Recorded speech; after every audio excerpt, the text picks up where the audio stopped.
Scott Golden here with the Golden Opportunities Coaching YouTube channel, welcoming those of you who are new. Welcome back to those of you seasoned veterans of what we do around here. What we do around here is bring about conversations of a psychological, emotional, and coaching-related paradigm. We try to do that as often as we possibly can, usually several times per week, and we do that in an audio format. If you're looking for coaching on business, relationship, or self-improvement, would love to be of assistance to you. You can reach out through the About Me section of this website, or you can reach out on Twitter at PO Perception. Either one will get you where you need to go, and my contact information, all that good stuff. This particular audio is about focusing on progress. What does it mean to focus on progress? One of the most important things, I would actually say, a progress mindset is the single most important thing in any part of life, because change is inevitable, change is constant, and change, when we have a good relationship with it, will fall into line with everything else in our lives, even if we are uncomfortable with the concept of change. When we understand that change is one of the most important things that we can ever embrace, we make life easier on ourselves in general. So, in any event, please feel free to kind of look at that. So how does one live a progress-minded lifestyle? That is a valuable question which we will cover in this particular audio.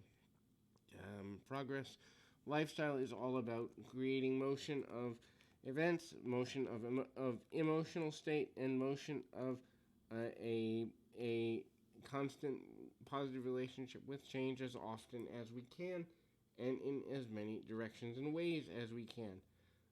To be clear, this isn't always easy for people, especially people who have been raised to believe that there is only one right way to do things. First thing is to be self-aware. Understand how you feel and why you feel the way you feel. When you understand your feelings, they're easier to change. When you understand why you feel the way you feel, then you're better able to understand how you can make changes in the narrative that you're telling yourself, so as to create opportunities for the life you want versus the life you have.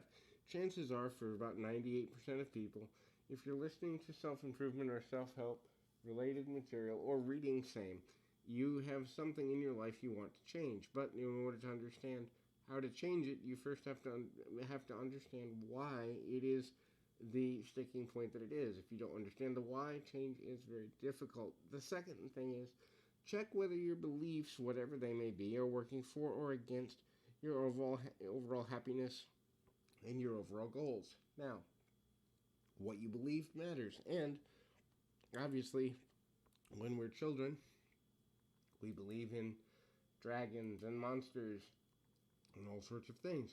Sooner or later, we outgrow those things, hopefully, and we begin to believe in other things like love or the power of music.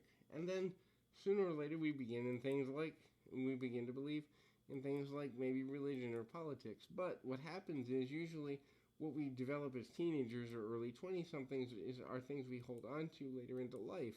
When we don't do a beliefs analysis and a beliefs evaluation, we keep ourselves stuck in situations most often that don't serve our highest good.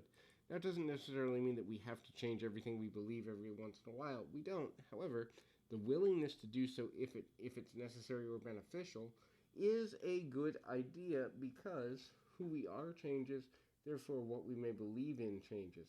The next thing is to understand the story we're telling ourselves and the story we're telling about ourselves. How we're seen by others is equally important to how we see ourselves. So, the internal story through our own self-talk and the external story through what we verbalize to other people is important. As a matter of fact, it's pivotal in how we move forward.